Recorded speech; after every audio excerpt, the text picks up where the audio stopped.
Welcome back to my channel. আমি সুব্রত।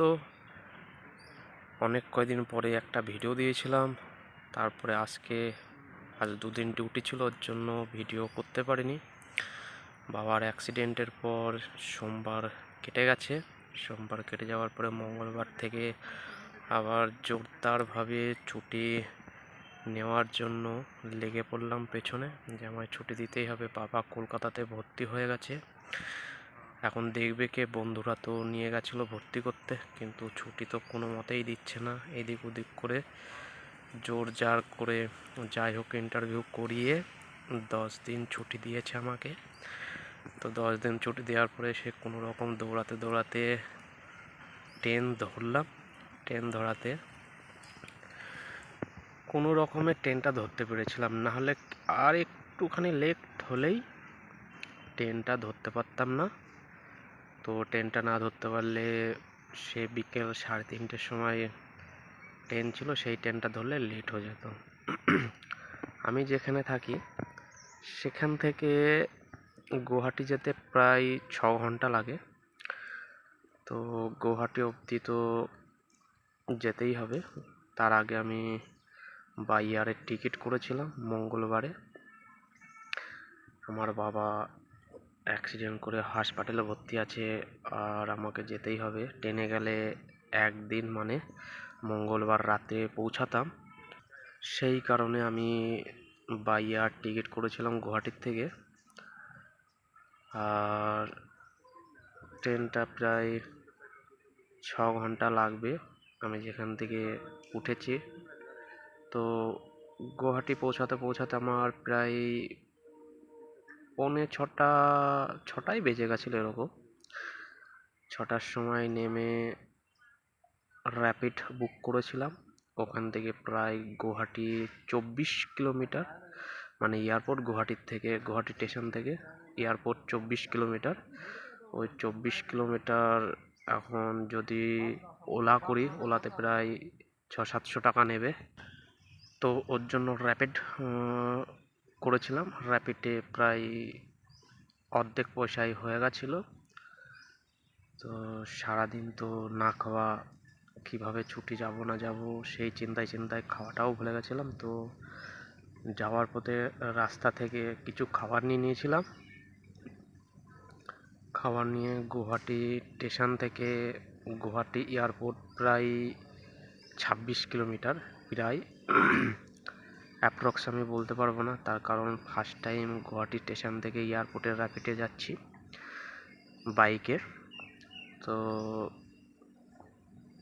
প্রায় 1 ঘন্টার পথ আমাকে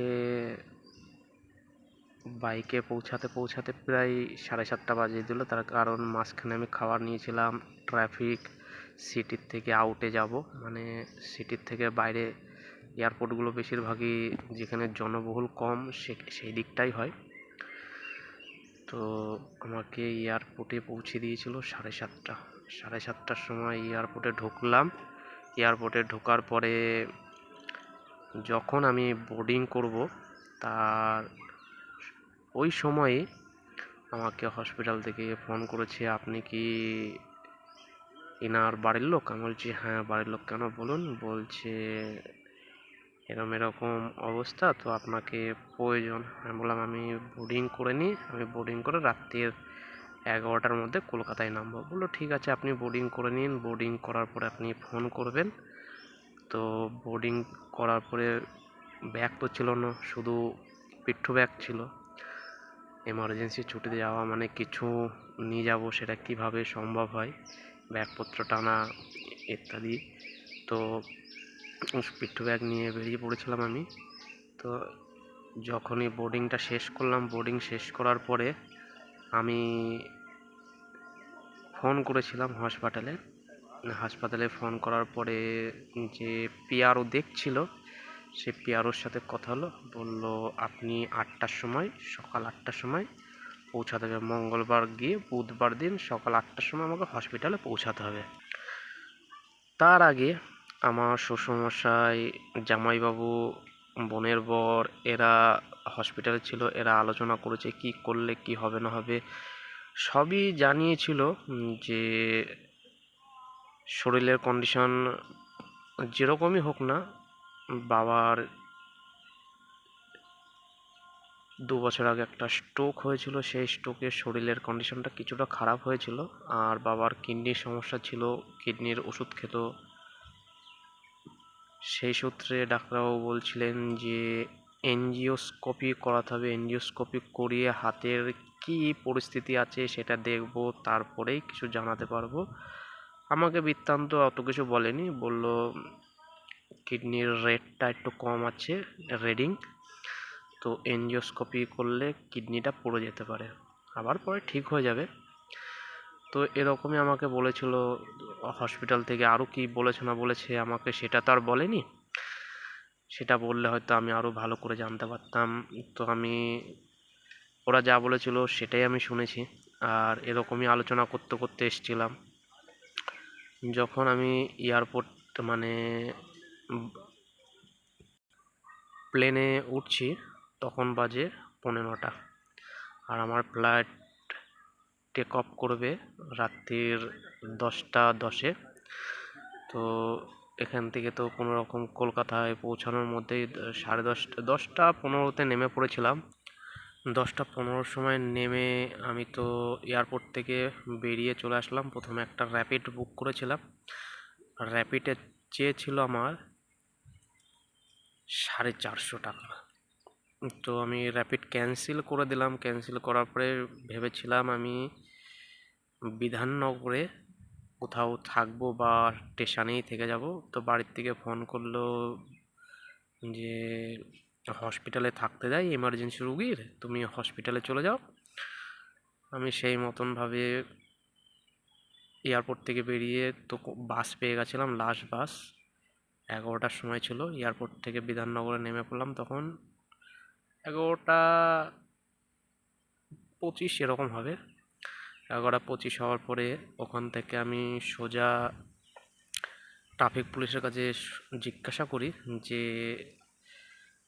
ডিসান বা রুবি ওই সাইডের কোনো বাস আছে কিনা। বল লাস্ট বাস আছে, কিন্তু লাস্ট বাস ছিল না। ওখান থেকে আমি র্যাপিড সব দাঁড়িয়েছিল, কোথায় যাবে কোথায় যাবে, এই টাকা নেবো এই টাকা নেবো। বললাম না, কোনো দরকার নেই। তো শেয়ার গাড়ি পাওয়া গেল। তো ওখান থেকে শেয়ার গাড়ি পাওয়া যায় রাত্রিরে। এইটা একটা সুবিধা, কলকাতাতে রাতে সব সময় গাড়ি পাবে, শুধু চোখ কান খোলা রাখলেই যেখানে ইচ্ছা সেখানে যেতে পারবে। ওখান থেকে আমি চলে গেলাম ডিসানে গিয়ে বললাম এরকম। তখন কটা বাজে, 11:15 মতন বাজে।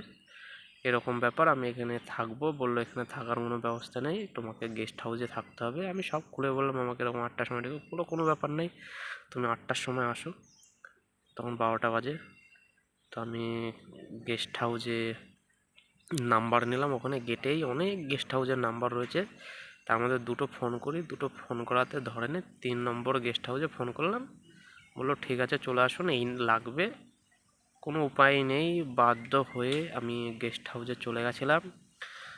তো মঙ্গলবারের যে আমি জানিয়েছিলাম আমার বাবার যা পরিস্থিতি সব তোমাদের জানালাম। আর বুধবারে কি হবে না হবে সেটা তো আমি জানি না। বুধবারে তোমাদের কি হচ্ছে না হচ্ছে সেটা জানিয়ে দেবো। এখনকার মতন এই পর্যন্তই।